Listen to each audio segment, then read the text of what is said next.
में। अमेरिका में शटडाउन तब लगता है जब कांग्रेस वहां की संसद संघीय बजट को सहमति से पास नहीं कर पाती है, और जब बजट पारित नहीं हो पाता है तो सरकारी विभागों का संचालन रुक जाता है और लाखों कर्मचारियों को बिना वेतन के अवकाश पर भेजा जाता है।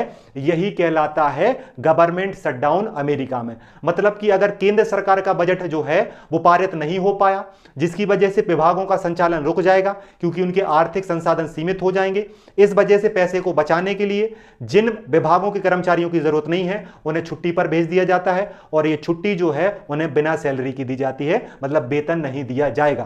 अब जब अमेरिका में गवर्नमेंट शटडाउन लगता है तो क्या प्रभाव पड़ता है? फेडरल कर्मचारियों को बिना वेतन के अनिवार्य छुट्टी पर भेजा जा सकता है। केवल आपातकालीन या इमरजेंसी सेवाएं, जो सेना, सुरक्षा और आपात इमरजेंसी सेवाएं हैं, वही चलती हैं। विवाद आमतौर पर रक्षा बजट को लेकर रहता है, अपवर्जन नीति को लेकर रहता है और सामाजिक कल्याण की योजनाओं को लेकर रहता है। अब सबसे शटडाउन देखिए, अमेरिका में जब शटडाउन लंबा चलता है तो इसका प्रभाव अमेरिका की अर्थव्यवस्था पर पड़ता है, डॉलर पर पड़ता है और वैश्विक बाजारों पर नेगेटिव असर पड़ता है। इतिहास में 1995, 2013, 2018 में भी लंबे शटडाउन लग चुके हैं।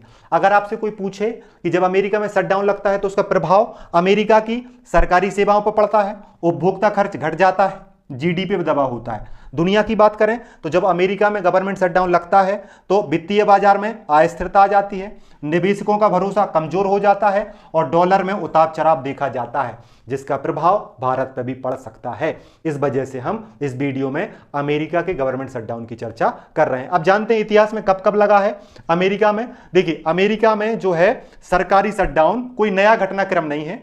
संविधान में से पावर ऑफ पर्स कहा जाता है, इससे जुड़ा हुआ है। जब कांग्रेस बजट पारित करने में क्या है असमर्थ होती है तो क्या लगा दिया जाता है? गवर्नमेंट शटडाउन लगा दिया जाता है। सबसे बड़ा शटडाउन या पहला बड़ा शटडाउन कब लगाया गया था? 1980 में। इस समय राष्ट्रपति कौन थे? जिमी कार्टर थे, जिन्होंने प्रशासनिक खर्च विवाद के कारण यह शटडाउन लगाया था।